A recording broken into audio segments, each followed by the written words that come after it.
Good morning everybody. पिछली video में हमने एम्प्लॉयबिलिटी स्किल्स बुक का चैप्टर 1 कम्युनिकेशन स्किल्स कंप्लीट किया था।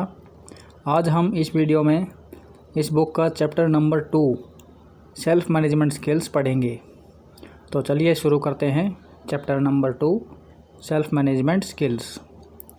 Eklavya an ideal for modern students learn archery without any external help. Eklavya का नाम सभी ने सुना होगा। ये आज के मॉडर्न स्टूडेंट्स के लिए एक आइडियल है। आइडियल मीन्स जिसके नक्शे कदम पे हमें चलना चाहिए। एकलव्य ने क्या किया था? आर्चरी सीखी थी। आर्चरी मीन्स तीरंदाजी, तीर चलाना सीखते हैं, और इसके लिए उन्होंने किसी की भी कोई हेल्प नहीं ली थी। By self effort and faith in one's power, longing for knowledge and by self reliance. अपने ऊपर, खुद के ऊपर भरोसा करके उन्होंने ये नॉलेज ली, तीर चलाना सीखा। वन कैन डू मिरेकल्स, ये एक लाइन है बहुत important. One can do miracles, कि कोई भी व्यक्ति चमत्कार कर सकता है, और ये किसका कहना है? स्वामी विवेकानंद का। Next is self motivation. Motivation is defined as the drive required to engage in goal oriented behaviour. Means motivation एक ऐसा ड्राइव या एक ऐसा फोर्स है जो कि अपने गोल को, अपने उद्देश्य को प्राप्त करने के लिए इस तरह के बिहेवियर में अपने आप को एंगेज करना, ये मोटिवेशन कहलाता है। Motivation is inner urge to do something. अंदर से कुछ करने की इच्छा मोटिवेशन कहलाती है। And self motivation is ability to do what needs to be done without the influence or thrust from other people or situations.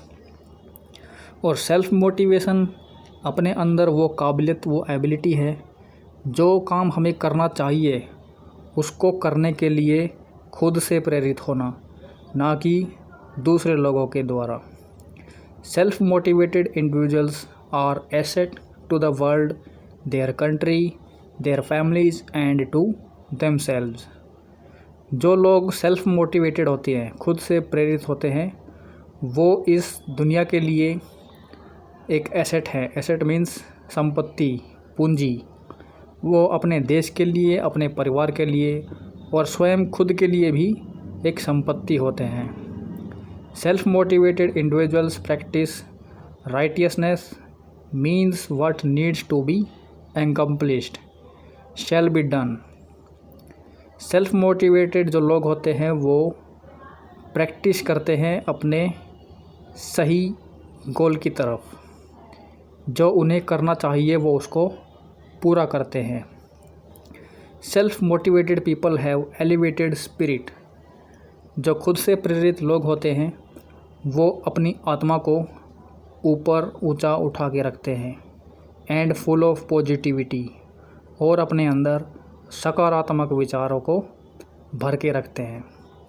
For them nothing is impossible, उनके लिए कुछ भी असंभव नहीं होता। They are focused on their goals, वे अपने लक्ष्य की तरफ फोकस्ड होते हैं। उनका पूरा ध्यान अपने लक्ष्य की तरफ, गोल की तरफ केंद्रित होता है। And objectives and diligently achieve their AIIMS, और वो अपने गोल को, लक्ष्य को उद्देश्य बनाकर पूरी मेहनत से उसको प्राप्त करते हैं। Self motivation is important because it increases individuals energy and activity. Self motivation बहुत ख़ास होता है क्योंकि ये एक पर्सन की एनर्जी और एक्टिविटी दोनों को इंक्रीज करता है, मतलब बढ़ाता है। It directs an individual towards specific goals, ये एक बंदे को अपने उद्देश्य की तरफ, निश्चित उद्देश्य की तरफ उसको दिशा प्रदान करता है।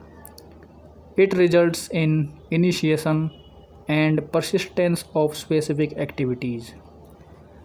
और इसका परिणाम ये होता है कि ये शुरुआत करता है और अपनी जो निश्चित क्रियाएं हैं उनमें परसिस्टेंस मतलब जमकर बैठना, जमकर काम करना। Thus keeps him her active, और उसको एक्टिव रखता है। It affects cognitive process and learning strategies used by individual और कंप्लीटिंग सिमिलर टास्क। जो इसी तरह के सेम काम होते हैं और सीखने की जो स्ट्रेटजी होती हैं उनको भी सेल्फ मोटिवेशन प्रभावित करता है। Finding and listing motives. Motivation is classified in different types by different authors. Motivation को अलग अलग ऑथर्स ने अलग अलग टाइप्स में डिवाइड किया है, such as motivation based on physiological and physiological needs. जैसे कि मोटिवेशन को फिजियोलॉजिकल और फिजियोलॉजिकल नीड्स के अकॉर्डिंग डिवाइड किया है। Physiological motivation is based on the physical needs to satisfy hunger or thirst. जो फिजियोलॉजिकल मोटिवेशन होता है वो फिजिकल नीड्स पे डिपेंड करता है, जैसे कि हमारी भूख को शांत करना, प्यास को बुझाना, इस तरह से। Physiological motivation directs the behaviour toward satisfying specific bodily need.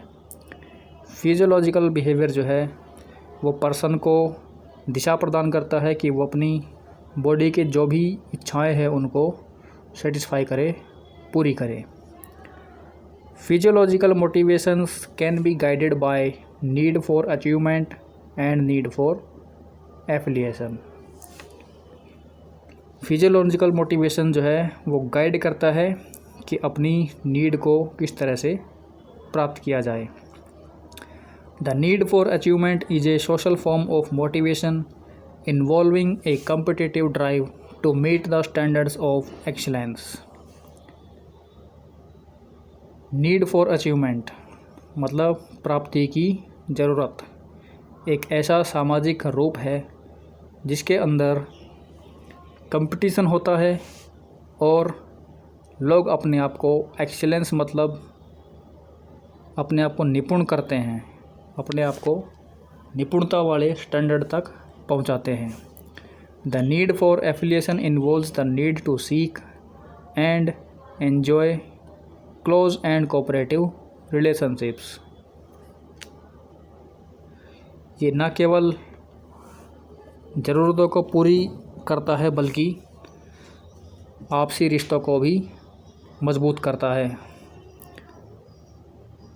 With others to adhere and to adhere be loyal to a friend, और अपने दोस्त के प्रति वफादार भी बनाता है। Motivation is also classified as internal और एक्सटर्नल मोटिवेशन। इसको इंटरनल और एक्सटर्नल मोटिवेशन में भी क्लासिफाई किया जाता है। In case of internal motivation an individual demonstrates desire to do his work without any external reward. जो इंटरनल मोटिवेशन होता है उसके अंदर जो पर्सन है वो बिना किसी बाहरी रिवार्ड के, बिना किसी लालच के अपने आप से प्रेरित होकर अपने लक्ष्य को प्राप्त करता है। External motivation occurs when we feel driven by outside force. और एक्सटर्नल मोटिवेशन कब होता है?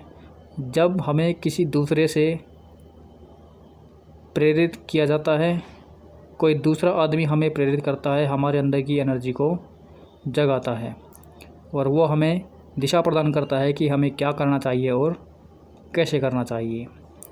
Performing an activity either to obtain reward or to avoid punishment. लेकिन जो दूसरों के द्वारा प्रेरित किए जाते हैं वो केवल अपने आप को सज़ा से बचाने के लिए या रिवार्ड की प्राप्ति के लिए काम करते हैं। For example, a student who is internally motivated will learn complete assignments on his own. उदाहरण के लिए एक स्टूडेंट जो इंटरनली मोटिवेटेड होता है वो अपने आप से चीज़ों को सीखता है, असाइनमेंट्स को अपने आप खुद पूरा करता है। Whereas a student who is externally driven will be completing lessons to avoid punishment or to gain reward। दूसरी तरफ जो बच्चा दूसरे के कहने पर पढ़ाई करता है या सीखता है वो केवल अपने आप को पनिशमेंट से बचाने के लिए ही करता है। Motivation basically answers why. Motivations हमें बेसिकली ये उत्तर देता है कि हमें ये क्यों करना चाहिए। The reason behind doing a task, कि किसी काम को करने के पीछे क्या कारण है, हमें क्यों करना चाहिए।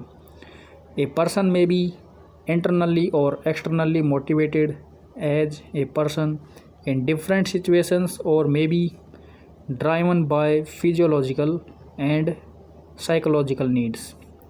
One should identify the motivation in every occasion to handle oneself better. तो जो पर्सन है उसको अपने मोटिवेशन को पहचान के खुद को डेवलप करना चाहिए और अपने अंदर बेटर इम्प्रूवमेंट करनी चाहिए। Finding sources of motivation and inspiration. Following are the sources of motivation and inspiration, कि जो मोटिवेशन है या इंस्पिरेशन है उसका क्या स्रोत होता है, वो हमें कहाँ से मिलते हैं। इसमें फर्स्ट आता है music. Music is the language of the soul. जो म्यूजिक है, संगीत है, वो हमारी आत्मा की भाषा होता है।